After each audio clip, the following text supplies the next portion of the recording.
kita berwajib dalam majelis ini kelak akan kita ditemukan di surga Allah Subhanahu wa Ta'ala dan hingga kali kita spend di bawah suara pesan Nabi Muhammad Sallallahu Alaihi Wasallam yang telah suatu hasanah untuk surga dan itu seluruh dan yang kita nantikan syafaatnya dari kiamat. Sebenarnya kita Allah Subhanahu wa Ta'ala dan bimbing awal kita di hari kemerdekaan Indonesia, hari ulang tahun kemerdekaan Indonesia yang ke-70 jamaah yang dimuliakan oleh Allah Subhanahu wa Ta'ala. Secara syukur antara agama dan negara itu saling istilahnya tidak bisa dipisah-pisahkan. Terus bagaimana kita mengaktualisasikan rasa cinta tanah air berwakon itu sama juga itu juga adalah ajaran Islam, ajaran kita, ajaran agama kita. Rasulullah menyampaikan dalam seluruh hadis ketika beliau sampai hijrah ke Madinah, rasa kecintaan beliau dalam tanah kelahiran pun di kota Mekah terus tetap tumbuh di dalam hati Rasulullah. Rasulullah menikah ya bagi min baladin wa habbati ilayya walaula anna qawmin akhrujuni minki ma sakantu ilayki hingga atasipun ma bagi min baladin wa habbati ilayya. Sebelumnya di Mekah tanah kelahiran Nabi Muhammad menikah adalah negeri Allah yang aku cintai, yang sangat aku cintai, kata Rasulullah.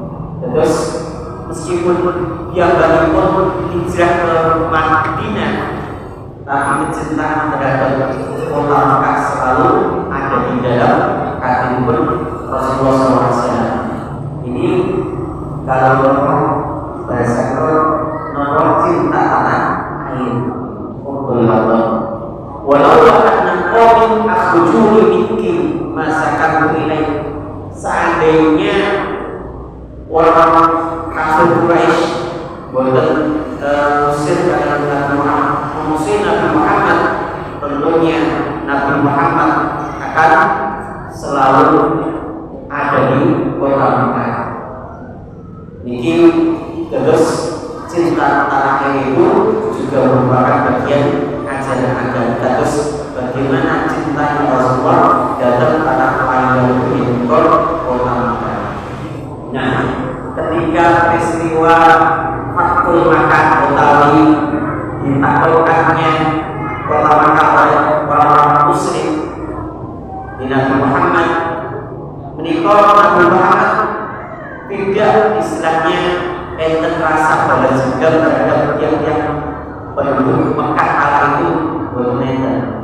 Bahkan mereka dimerdekakan, engkau semuanya merdeka, bebas. Terus begitu cintanya Rasulullah terhadap orang-orang maka asal mereka tidak memusuhi umat Islam. Itulah bagaimana Rasulullah contohkan sikap berluang cinta dalam tanah air. Terus kita mengerti ulang tahun kemerdekaan Indonesia itu kita niatkan tiba Rasulullah SAW, bagaimana Rasulullah mencintai negeri yang kota Mekah. Jamaah yang berdoa Allah Subhanahu wa Ta'ala melaksanakan kajian kita surah Al-Baqarah hingga pertemuan yang lalu sampai ke 162. Terus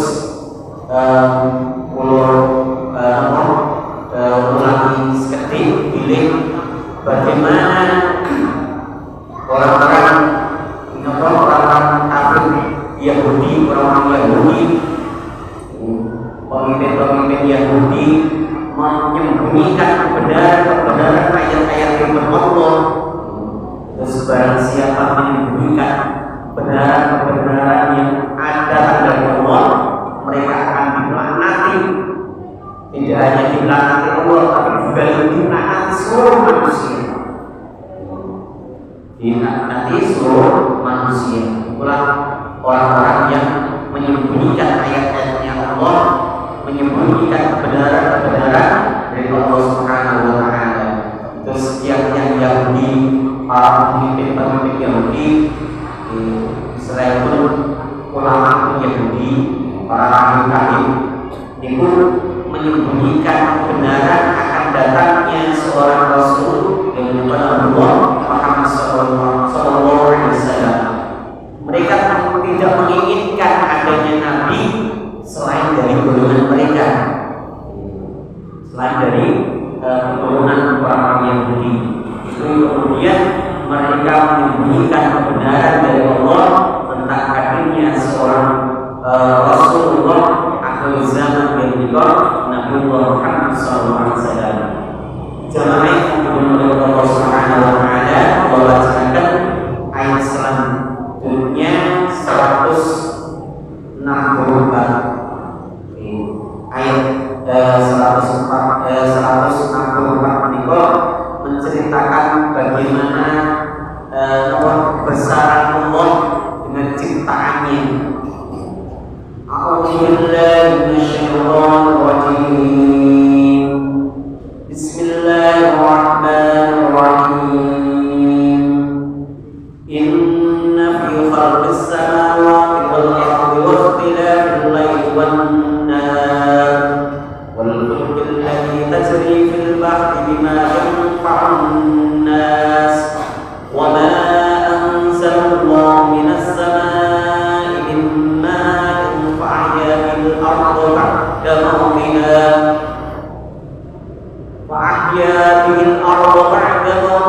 wa batta fiha min kulli dabbatin wa tasrifir riyah was-sahabi musakhkharin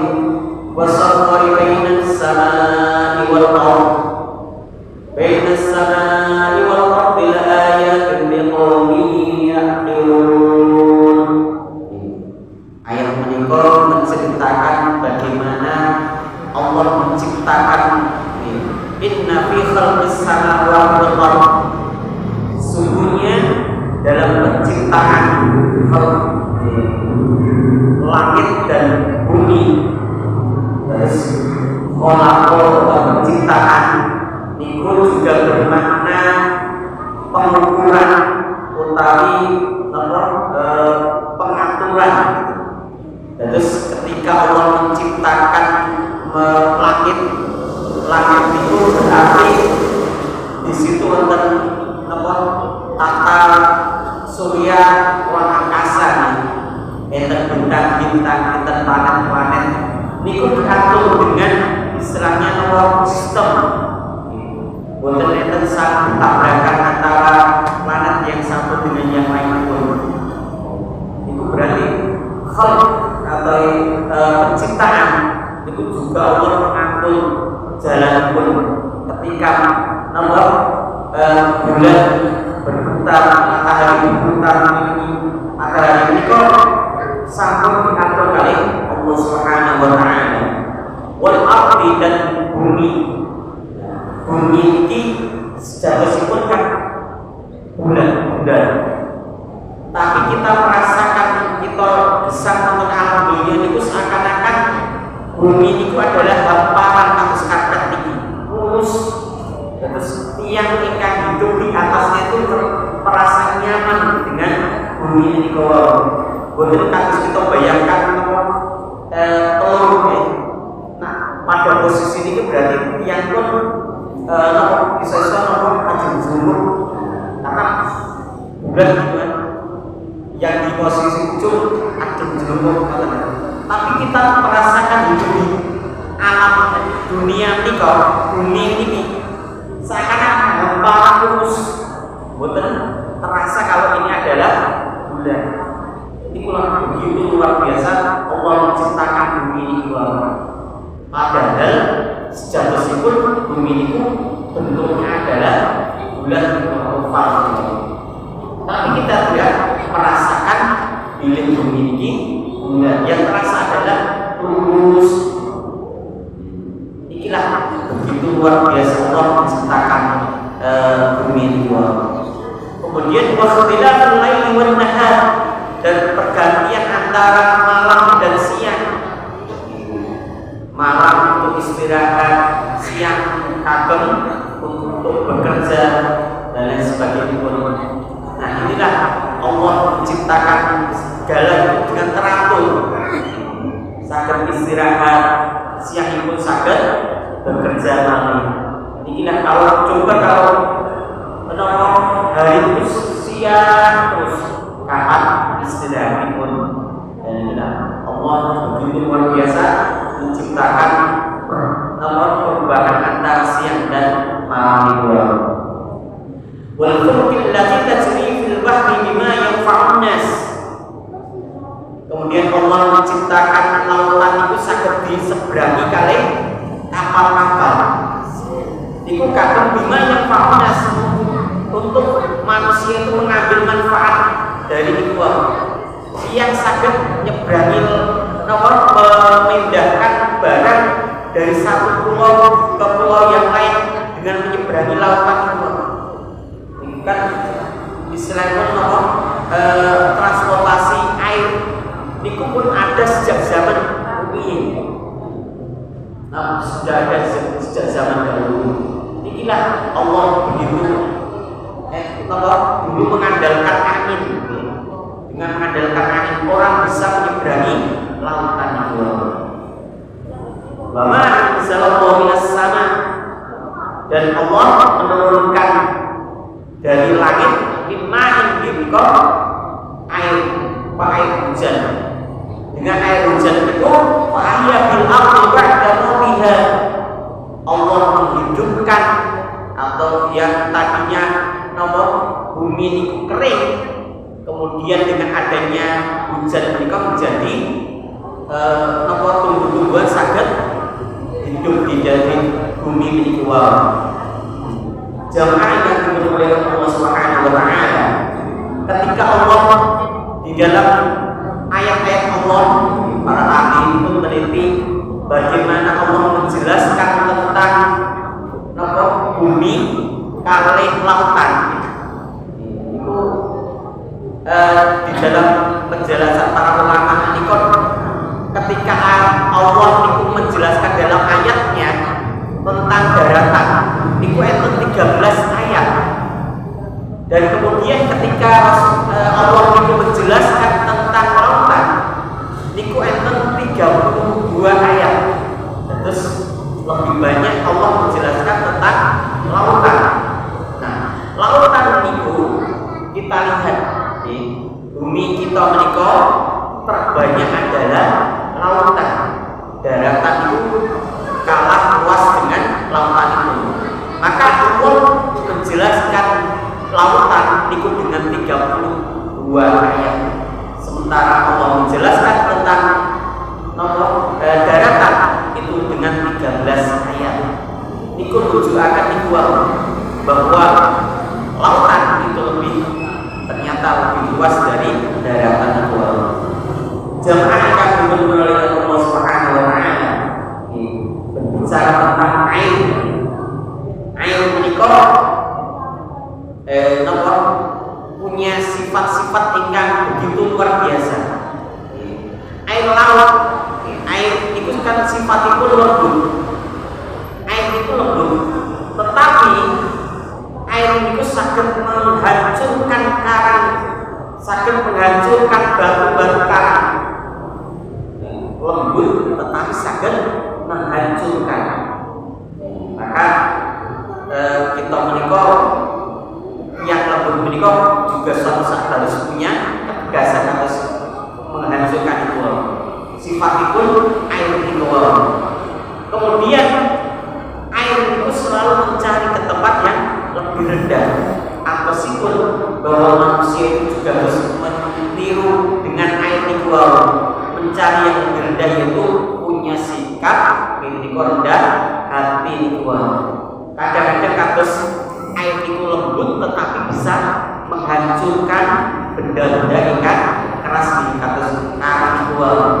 Inilah manusia harus punya sifat juga dong. Kados kita mencontoh kados sifatipun air itu. Ingkang nomor kali ini kok air laut niku asin, tetapi ikan-ikan di dalam air laut itu boten dipun rasakan ikan yang langsung dari laut itu boten terasa asin. Ikan aneh. Laut ikan asin, tapi ikan itu boten asin. Nah, inilah berarti manusia itu punya prinsip. Kadang-kadang kita hidup bermasyarakat itu kan pinter-pinter macam-macam nomor watak laksana sangsipun. Maka manusia harus ibarat pun air laut itu kita mencontoh air laut itu. Kita harus punya prinsip itu. Boten elu-elu kalian yang kan boten secara agama boten bertolak belakang dengan agama itu. Terus air laut dan ikan-ikan itu. Ikan nomor 3, lautan itu luas, tetapi tidak pernah lautan itu menyembunyikan bangkai yang ada di dalam air itu. Jadi enten bangkai wonten air itu pas suatu saat akan naik ke atas, boten akan disembunyikan di dalam air. Itu kan menunjukkan bilik keburukan apapun yang disembunyikan pasti akan muncul suatu saat, pasti akan ketahuan nanti. Maka kita tidak boleh menyembunyikan keburukan dua atas air itu. Bangkai ini kan wonten lautan, enten banyu, kerm, itu suatu saat akan muncul. Itu menunjukkan bahwa keburukan apapun pasti suatu saat akan diketahui orang. Maka harus menjadi prinsip kita, janganlah kita menyembunyikan keburukan. Karena kalau kita menyembunyikan keburukan, suatu saat pasti akan orang akan mengetahuinya. Lajeng sifat air wasakawan, air itu suci dan mensucikan. Air laut itu suci dan mensucikan. Ajeng kita menikah wudu dan air laut itu suci sifat itu. Boleh tenang sipun air laut ikan luas itu. Terus kemudian yang kelima, bilik luas lautan niku menunjukkan bahwa kita melihat diri kita tidak terpilih pinggir pantai itu terbayangkan begitu luasnya lautan. Kita seakan-akan kecil di tengah-tengah laut itu menunjukkan kita tidak punya rasa, tidak punya sifat sombong.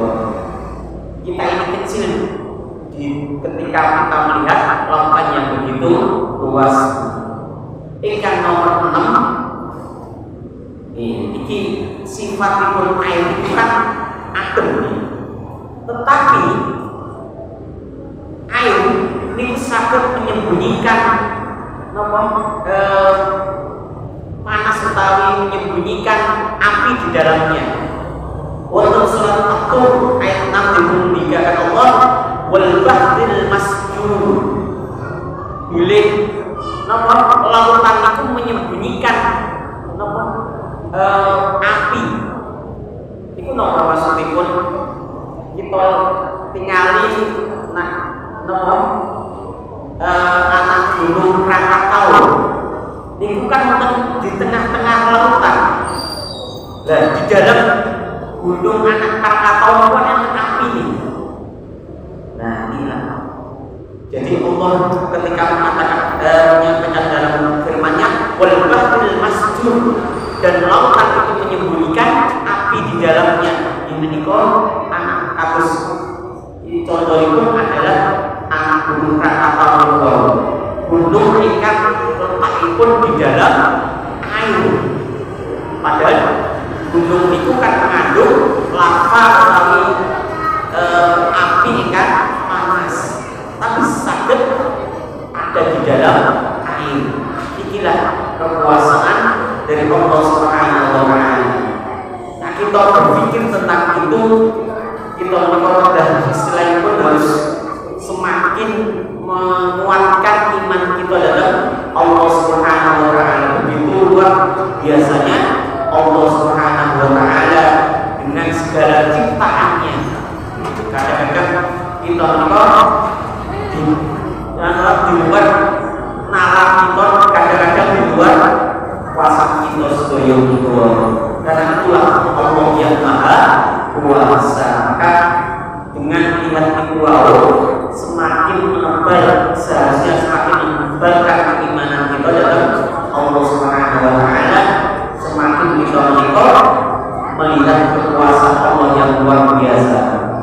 Jamaah yang dimuliakan Allah Subhanahu wa taala, lajengipun ayat di surah Al-Baqarah ayat 165 hingga 167. Ya, menika meskipun di depan kalau dipun meninggalkan Allah tentang kekuasaannya, tapi tidak semuanya manusia itu beriman dalam Allah Subhanahu wa taala.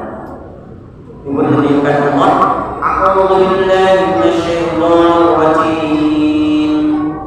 Bismillahirrahmanirrahim. Wa minan nasi man yattakhidhu min dunillahi andadan yuhibbunahum ka hubbillahi walladzina amanu ashaddu hubban lillahi walau yara alladzina zalamu idh yarawna al-'adab anna al-quwwata lillahi jami'an wa anna Allaha shadidul 'adab. Ittabarra'a alladzina ittabi'u minal ladzina ittaba'u wa ra'awul 'adaba wa taqatta'at bihimul asbab. Wa qala alladzina ittaba'u law anna lana karratan wa tabarra'a minhum kama tabarra'u minna kadzalika yurihimullahu 'amalahum hasaratin 'alaihim wa ma hum bikharijin minan nar. Terus di awal tadi bagaimana Allah menjelaskan tentang kekuasaan Allah yang begitu luar biasanya, tapi bahwa sebagian manusia ingat datang Allah Subhanahu wa taala.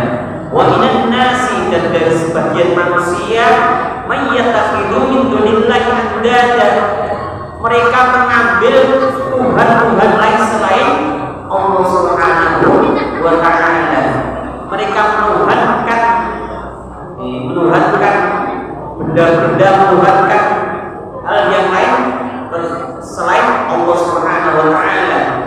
Yuhibbunahum kama haqqahum billah, mereka mencintai Tuhan-Tuhan itu sebagaimana mereka cintai kepada Allah Subhanahu wa taala. Jadi menyimpulkan, membuat tandingan-tandingan Allah selain Allah Subhanahu wa taala. Mereka menyembah Tuhan selain Allah Subhanahu wa taala.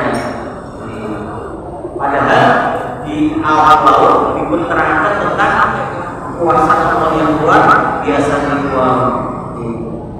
Terus sebagian musaliku menuhankan Tuhan-Tuhan yang lain selain Allah Subhanahu wa taala.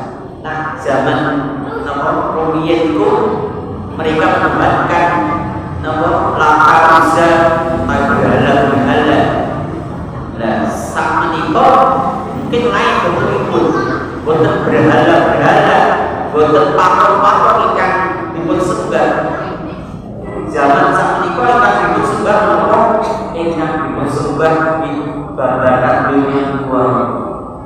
Bab tentang harta bendanipun, bab tentang kekuasaanipun, jabatanipun, itu yang dibutuhkan di zaman modern itu kan yang bagaimana caranya sugih, wong itu halal, wong itu haram. Ya, bagaimana mereka meraih kekuasaan jabatan, wong itu benar atau boten, leres sesuai dengan tuntunan agama atau boten, sing penting asal jabatan. Itulah Tuhan yang lain selain Allah Subhanahu wa Ta'ala. Itulah bentuk-bentuk istilahnya kejahilian di zaman modern ini. Nah, yang bukan disingkat itu sembah patung berhala, tapi saat ini berubah bergeser itu jabatan, kekuasaan, harta benda, kekayaan pun menjadi istilahnya pun Tuhan baru selain Allah Subhanahu wa Ta'ala. Mereka menambahkan bahwa dunia di kubur sehingga melupakan Allah Subhanahu wa Ta'ala. Padahal orang sibuk mencari harta benda, padahal untuk harta bendanya itu untuk membeli kebahagiaan di akhirat tidak akan mampu untuk membelinya.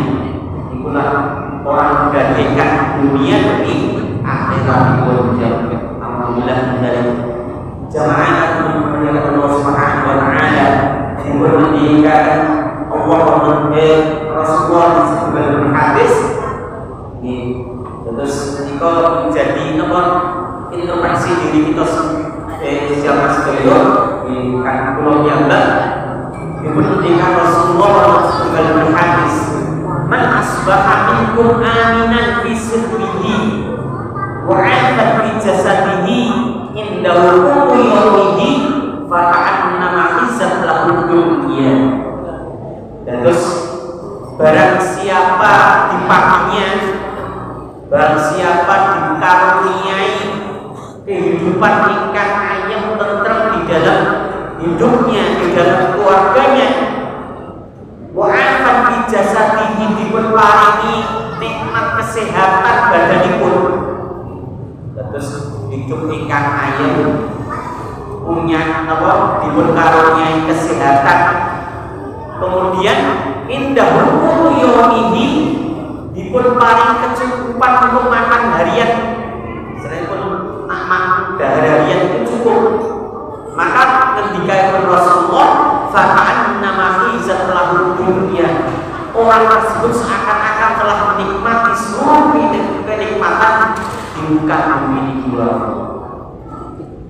Jamaah yang diberkahi Allah Subhanahu wa Ta'ala, dari hadis ini kewalu, pertama nikmat tentang hidup ayam, nikmat bukan materi. Kemudian nikmat kesehatan, nikmat bukan nikmat materi. Baru Rasulullah menyebut yang ketiga, dipun paringi kecukupan kebutuhan harianipun, ini baru materi.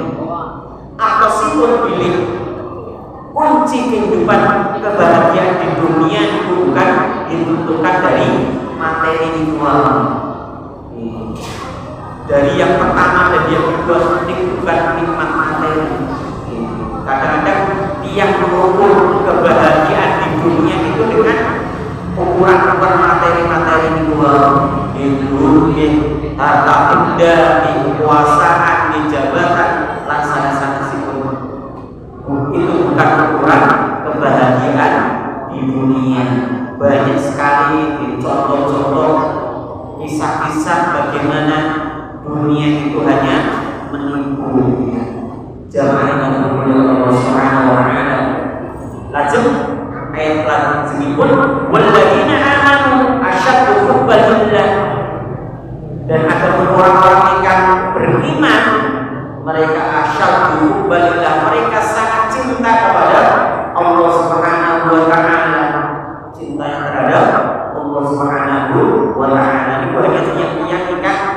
diparingi keimanan. Ingkang boten dipun keimanan niku membuat napa sesembahan lain selain Allah Subhanahu wa taala. Lajeng Allah menika walau yara ladina dhalamu yara al-'adzab anal quwwata lillahi jami'an wa anna Allah syadidul 'adzab. Seandainya tiang-tiang niku ngertos adabipun Allah, seandainya Allah tiang-tiang niku ngertos tiang-tiang ingkang menduhakan Allah, membuat tandingan-tandingan Tuhan selain Allah niku ngertos adabipun balasanipun Allah, tentu mereka tidak berani untuk membuat tandingan-tandingan Tuhan selain Allah Subhanahu wa taala. Kekuatan lillahi jami'an, sesungguhnya kekuatan segala kekuasaan itu hanya Allah yang tinggi. Wa anna Allah syadidul 'adzab, sesungguhnya Allah itu siksaannya sangat berat. Neraka ikan begitu luar biasa istilahnya. Kadang-kadang kalau kita menceritakan tentang neraka, kadang-kadang kita sakit merinding dianggap bagaimana panasnya neraka itu, neraka yang paling dingin. Padahal neraka bukan yang paling dingin. Neraka yang paling dingin itu misalnya kita menikah lebih baru duduk niku bulu niku sampun misalnya pun mencair karena sakit panas itu paling dingin dan sing panas bumi. Padahal itu siksaan itu terus boten enten lerangipun. Boten enten lerangipun terus disiksa. Dan terus di neraka itu orang disiksa tidak henti-hentinya, yang dirasakan hanya siksaan itu.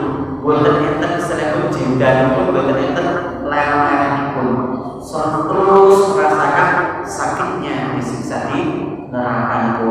Maka wa Allah syadidul 'adzab, sesungguhnya siksanya Allah itu sangat berat. Lajeng ayat pun ayat ke-166, in ittabaru alladziina tabi'u minal ladziina tabi'u wa ra'ul 'adzab wa taqatta'at bihimul asbab. Dan ketika mereka terlepas dari para pemimpin yang diikuti, dari orang-orang yang diikuti, meskipun enten seorang pemimpin yang diikuti, mereka terlepas dari pengikut-pengikutnya. Walaupun ada betapa adil asbab, sebab mereka melihat bagaimana siksaan yang begitu luar biasa dan betapa adil asbab, mereka terlepas hubungan dari pemimpin-pemimpinnya. Pemimpin di sini sadar pemimpin itu pemimpin ingkang boleh, pemimpin ingkang ingkang diikuti itu adalah pemimpin ingkang boleh. Ketika pengikutnya terlepas dari pemimpinnya ini, di akhirat ketika yang menikah di azab kali Allah Subhanahu wa taala, yang ingkang mengikuti pemimpin ingkang boleh niki utawi mereka pemimpin ini sakit menika setan iblis yang diikuti para pengikuti pun menika manusia ingkang mengikuti setan itu. Ketika mereka terlepas, mereka berkata waqala alladziina tabaru lawanna lana karramah fatabarra minhum kama tabarru minna kadzalika yurihimullahu a'malahum hasaratin 'alaihim wa ma hum bikharijina minan nar. Ketika mereka terlepas dari pemimpinnya niku para pengikut pun niku ngendika, seandainya saya ini masih diperkenankan kembali ke dunia, maka saya tidak akan pernah niku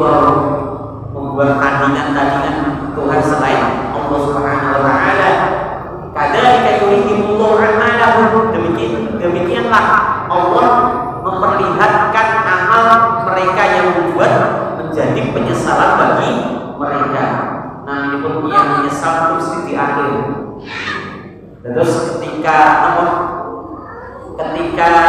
di alam akhirat, tiang-tiang niki ketika dipun hisab oleh Allah Subhanahu wa taala, dimintai pertanggungjawaban segala amal perbuatan mereka.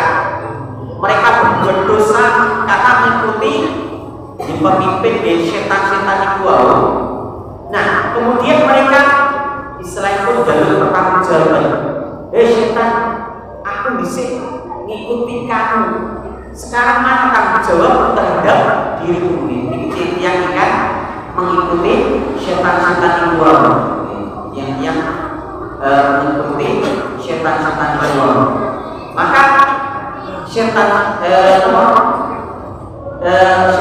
juga di dalam surah Ibu-Ketika sama surah Ibrahim ayat 22, ketika tiang-tiang para pengikut setan itu, ketika di dunia mereka memperturutkan hawa nafsunya mengikuti setan, mereka minta pertanggungjawaban dalam setan-setan itu. Maka setan itu, wa maka alaikum min sultan. Kamu minta pertanggungjawaban kepadaku. Aku tidak istilahnya bisa memaksa kamu untuk kamu mengikuti aku. Itu jawaban setan. Kalau tiang-tiang ikan mengikuti jalan itu, setan keluar. Setan balik. Kowe dhisik melu aku ora maksa kowe. Selain bahasa kami itu illa an da'akum mastajabtum. Tetapi kamu tak rayu kok kowe gelem melu aku. Selain bahasa kan kami itu aku dhisik ora maksa kowe. Kowe kok melu aku. Lah dhisik aku cuma rayu gawe kok melu jalanku. Maka setan itu mulai wala talumuni wala talumu anfusakum. Kowe aja nyalahke aku. Jangan nyalahke setan. Kowe aja nyalahke aku, tapi salahkan dirimu sendiri yang mengikuti aku. Ini jawaban setan itu ketika mereka dimintai pertanggungjawaban oleh tiang-tiang ikan mengikuti jalan pun setan, hawa setan itu. Lanjut, setan juga mengatakan, ma'ana musyriki wa ma'antu musyriku. Aku orang bisa nulung kowe, dan kowe orang bakal bisa nulung aku. Itu jalan pun setan itu. Maka ketika tiang mengikuti hawa nafsu, mengikuti jalan pun setan, itu setan nanti akan membalik berkata itu. Bilang kowe dhisik kok gelem melu aku ora sorry, apa cuma menawarkan. Lah dene kowe melu aku yo kuwi salah diri selain itu. Iku jawaban pun setan. Jamaah yang oleh Allah Subhanahu wa taala. Inilah ketika tiang-tiang itu mengikuti hawa nafsu.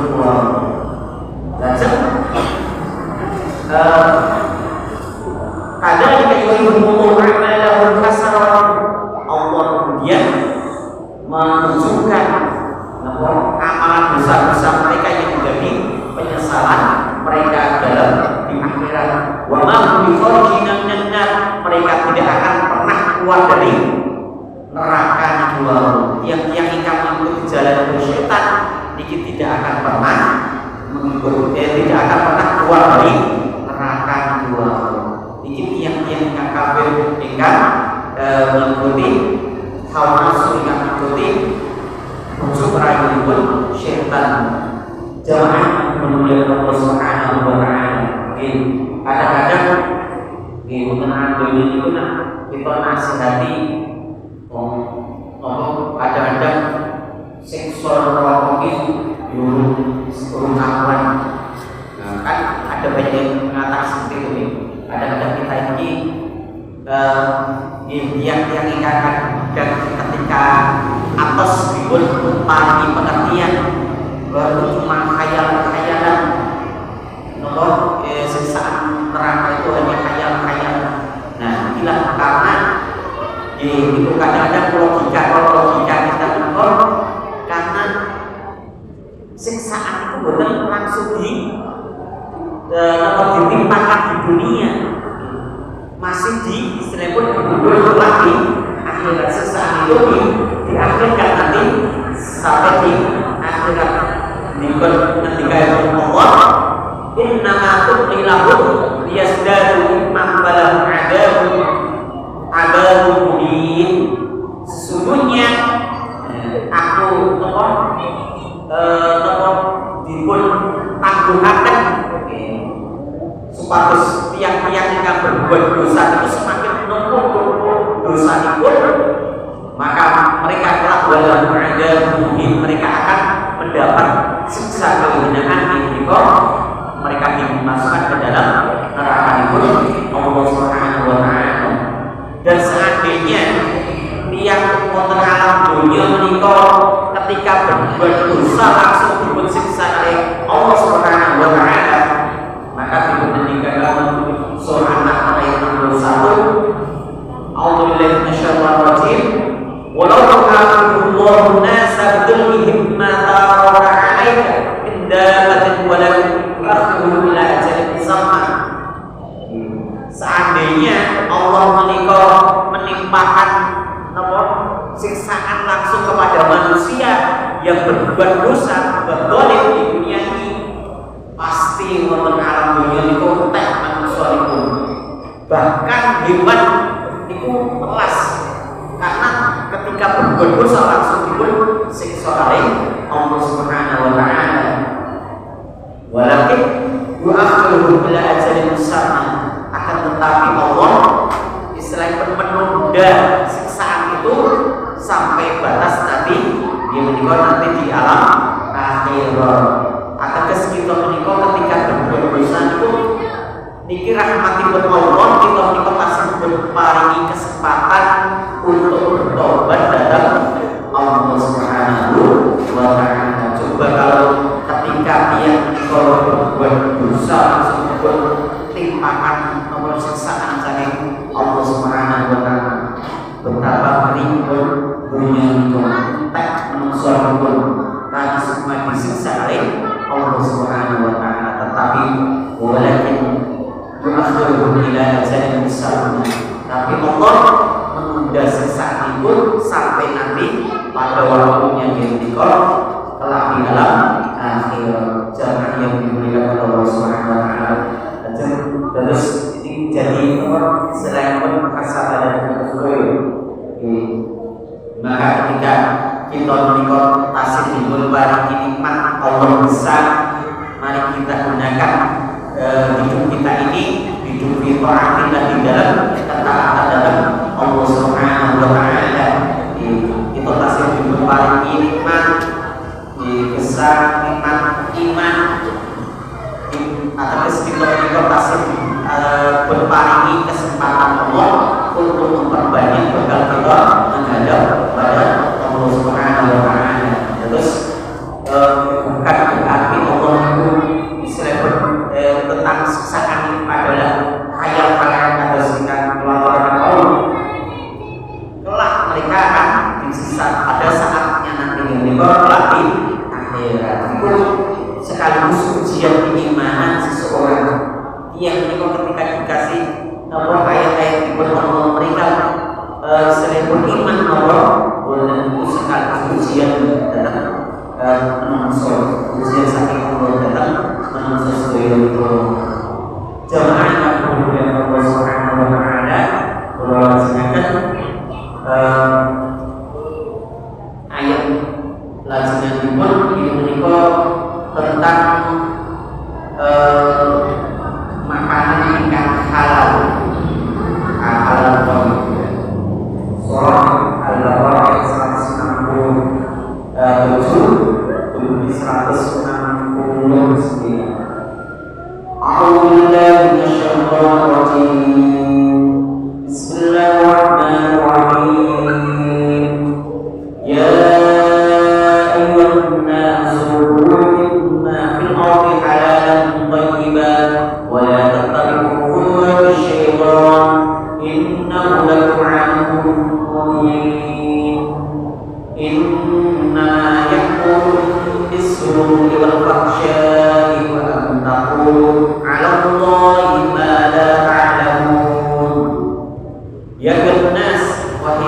manusia ulul mimma fil ardi, makanlah kamu apa-apa yang ada di dalam bumi niko halal barang ikan halal thayyiban ikan thayyib wala tatabuhu wa syaitan, dan janganlah kamu ikuti hawa nafsu dari syaitan.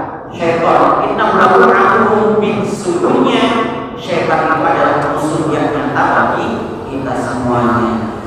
Terus di sini Allah memerintahkan ya ayyuhan nas, terus dulu usul entah iku mukmin, entah iku kafir, entah iku boten memeluk agama Islam.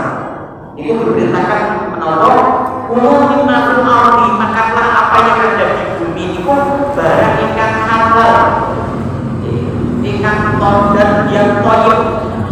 Thayyib itu berarti halal. Halal itu halal zatipun atau sipun boten enten nas mengharamkan barang itu. Makanan itu jelas boten enten nas haramipun. Halal memperolehipun, bagaimana mendapatkannya itu dengan cara halal, dan halal cara memperolehipun itu makna halal. Terus barang pun di halal, cara mendapat itu begini cara dengan halal, dan cara mengolah itu cara dengan halal. Karena bedanya cukup halal di thayyib ini kok bermanfaat datang badan. Contoh itu kita nasi ingkang pun basi itu halal, tetapi boten thayyib, karena makanan ikan basi itu sangat menimbulkan penyakit di dalam tubuh manusia. Itu berarti boten thayyib.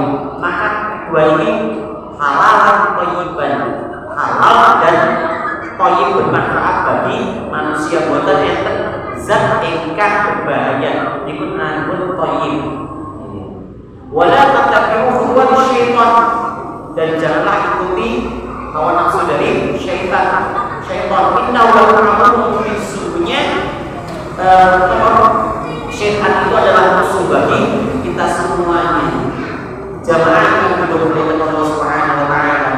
Sekali lagi ini tolong muhasabah kita terus dipun di zaman ingkang sakmenika, terus dipun ketika Rasulullah sebagai hadis la yaqdiyan 'ala nasi zamanan la yubayyal mar'u bima akhadha mal amman halalin am min haramin. Akan datang suatu zaman di mana seseorang manusia itu mereka tidak peduli lagi ketika mereka memperoleh makanan atau makanan itu dan harta benda mereka dari barang ikan halal maupun ikan haram. Jadi akan datang suatu pasar itu pun yang penting itu boten mikir halal maupun haram itu. Inilah peringatan dari Rasulullah SAW. Maka kita di akhir-akhir zaman itu mungkin kadang-kadang kita yang merebani lingkungan kita, kadang-kadang tiang itu ketika memulai sesuatu harta benda oleh makanan itu boten mikir halal haram itu berarti kita niko sampai menggantikan keimanan kita. Kita harus yakin bahwa yang halal itu adalah halal, yang haram itu adalah haram, dan yang haram itu harus kita jauhi.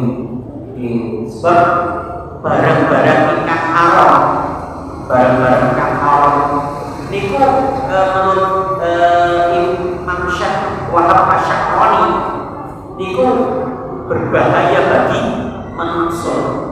Barang ikan haram kok mlebet ke dalam tubuh manusia niku pertama akan menjadikan hati kita menjadi keras.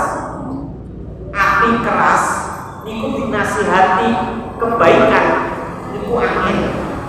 Niku dampak dari makanan ikan boten halal barang-barang ikan haram mlebet teng tubuh manusia. Niku dampak itu harus dibuang. Hati menjadi keras. Ingkang nomor kali niku saged merusak kecerdasan otak manusia. Tumpul untuk berpikir. Ini gara-gara makanan ikan boten halal.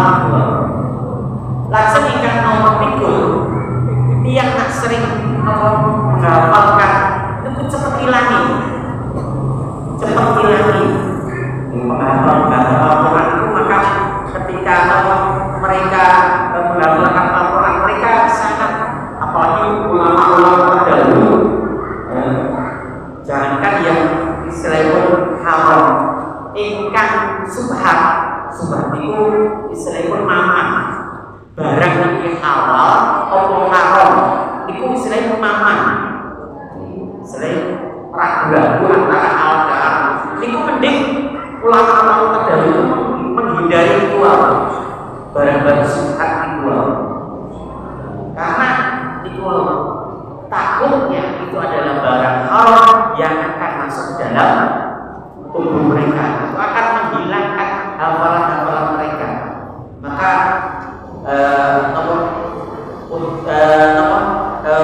ayahnya Imam Asy-Syafi'i, Syekh Idris itu sangat-sangat istilahnya menjaga terhadap barang-barang ikan subhat itu.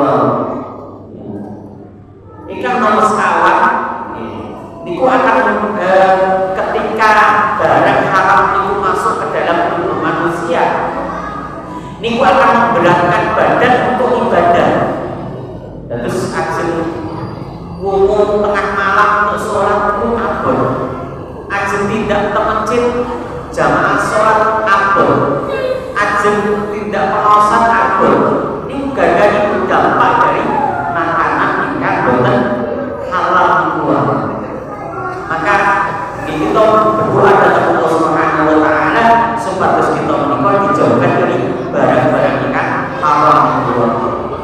Ikan nomor gansal barang haram itu akan memperkuat syahwat manusia. Syahwat terhadap keburukan syahwat macam-macam. Itu karena dampak dari makanan ikan boten halal itu. Ikan nomor terakhir ke-6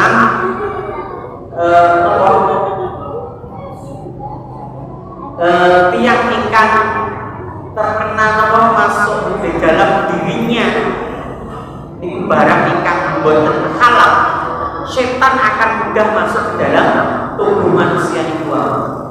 Dan setan menika saged ditolak dengan cara itu makan makanan ikan halal. Kalau sama makan makanan ikan halal itu akan makan dan darah itu akan mengalir ke dalam tubuh. Maka setan istilah pun ruang tempat setan di dalam tubuh manusia itu gara-gara darah ikan asal itu saking makanan ikan boten halal itu. Itulah dampak dari makanan ikan boten halal. Maka sekali lagi semoga kita terjauhkan dari makanan-makanan ikan haram itu. Maka kita berusaha, apalagi makanan itu, harta itu adalah untuk memberi kita menikah ketika di dalam keluarga itu kan dimakan seluruh keluarga. Yang mungkin yang bagus bapak ibu pun itu akan dimakan seluruh keluarga. Maka seluruh keluarga akan terkena putra suami ini, garwani, semuanya akan merasakan dampak dari makanan yang boten halal. Lazim pun innama ya'muru bis-su'i wal fahsya'i wa taqulu 'ala Allahi ma la ta'lamun. Dan sesungguhnya setan-setan itu akan selalu memerintahkan manusia, mengajak manusia ke dalam keburukan, dosa dan dunia, dan mereka takut Allahi, mereka akan mengatakan sesuatu yang mereka tidak ketahui. Tidak, maksudnya mereka akan menunjukkan suatu perbuatan yang tidak ada dalilnya.